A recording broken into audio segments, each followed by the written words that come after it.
የበዛብህ ባለቤት ከበዛብህ ጓደኛ ጋር እንግዲህ እዚህ ጋር ስትማግጥ እንግዲህ ጨበርዬ አጥመዳታለች ወይንም ደግሞ በቪዲዮ ይዛባታለች ማለት ነው። የሆነ ነገር አደርጋለሁ ብትል ባለፈው ስለ ደበደብሽኝ እከስሻለሁኝ እንደዚህ ያደርግሻለሁ እያለች የሆነ ነገር ብታደርግ አንቺም ደግሞ ከዚህ ሰውዬ ጋር እንደምትማግጭ ለበዛብህ ለባለቤትሽ እነግረዋለሁ ብላ ለማስፈራራት በጣም ትልቅ የሆነ መረጃ በእጇ ይዛለች። እንግዲህ የናሆም እናትም ደግሞ እዛ ቤት እኔ ብዙ ምግር እንዳላበዛ አንቺ ሂጅና ጽዮን እየዛ ያለውን ነገር ምን እየተፈጠረ እንደው አጣርተሽ ንገሪኝ ብላታለች። ምሩዬም ጽዮንን እየጠየቀቻት ጥያቄ አለ።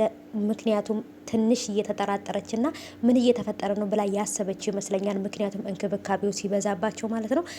ጽናትና ኪራም እንግዲህ ሰው ምን ይለናል የሚለው ነገር ተተው እንግዲህ እዛው ገጠር ውስጥ ቅፍቅፍ ተባብለዋል ማለት ነው። ትንሽ ነገሮች አወዛጋቢ ናቸው።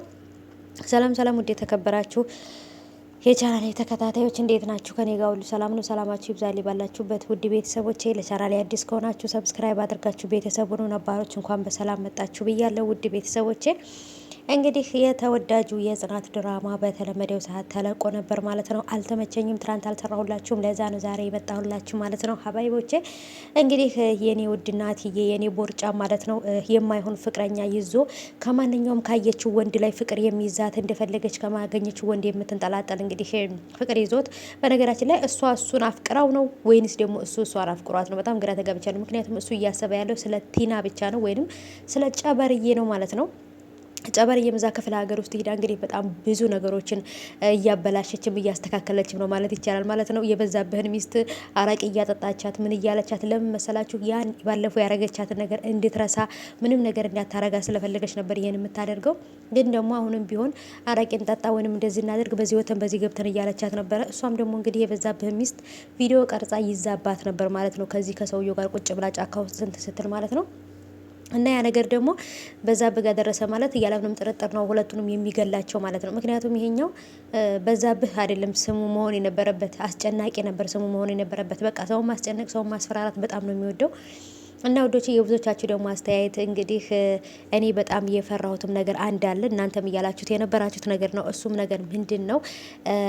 ኪያና ቅዱሴ አንድ ላይ ቢሆኑ እያላችሁ ነበረ። እኔ እንደውም ኪያና ቅዱስን ሳይሆን ቅዱስንና ሰኒን ነበር ያሰብኳቸው። ለምን ሰኒና ቅዱስ አንድ ላይ የሚግባቡ ሰዎች ናቸው ብዬ አስባለሁ። ሁለቱም ረጋ ያሉ ይግባባሉ ብዬ የማስባቸው ሰዎች ናቸው ማለት ነው። ምክንያቱም ሰኒ በጣም ቅዱስ ጋር ብትሆን በጣም ከምላችሁ በላይ ምርጥ ጥንዶችና ምርጥ የፍቅረኛሞች እንትን ይገጥማቸው ወይም ደግሞ ምርጥ የፍቅር ታይም እና ሰዓት ይኖራቸዋል ብዬ አስባለሁ ማለት ነው። እሷም ሰኒም ከዚህ በፊት ክብሮምን አፍቅራ እንግዲህ በክብሮም የተነሳ በእርግጥ ማንንም ሰው እንዳታምን ሆናለች። ግን ቢሆንም ደግሞ ህይወት ይቀጥላልና አብሮ መሆን ግዴታቸው እንትን ነበረ።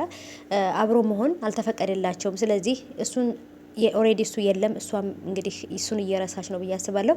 ግን ቢሆንም ደግሞ ቅዱስን እና ቤተሰቦች ይሄን ይመስላል። ጽናትም ደግሞ ለኪራ ያለውን ነገር ነግረዋለች። እንደዚህ ተፈጥሮ ነበር አባቴን ፖሊስ ጣቢያ ሄደው ከሰውታል እና በዚህ መንገድ እንደዚህ አድርጎ ብለው ከሰውታል እና የአባቴ ፈተና መቼ ነው የሚያልቀው እያለች ጽናት ራሱ በጣም ልቧ ተሰብሯል። በጣም ነው ያዘነችው።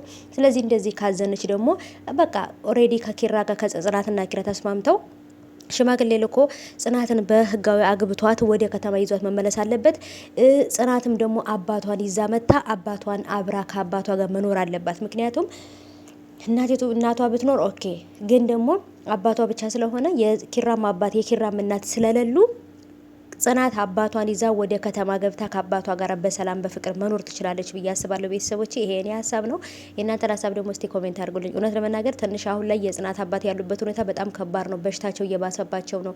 ጽናትን በጣም እየተጨናነቀች ነው። ኪራም ደግሞ ለማስታወስ ነገሮችን እየሞከረ ነው፣ ግን ደግሞ የሚሆን አይደለም። የናሆምም ደግሞ አባት ይሄ የተፈጠረው ነገር በጣም እንዳስጨነቃቸው ነው ለሰኒ የነገሯት። ምክንያቱም እየተፈጠረ ያለው ነገር ምንድን ነው? በፊት ሲጣሉ የነበሩ ሰዎች አሁን ከመሬት ተነስተው እንዴት ፍቅር ሆኑ የሆነ ነገር አለ ብለው በጣም ፈርተዋል፣ በጣም ተጠራጥረዋል። ምክንያቱም ልክ እኛም ባለፈው እንዳየኑ ማለት ነው።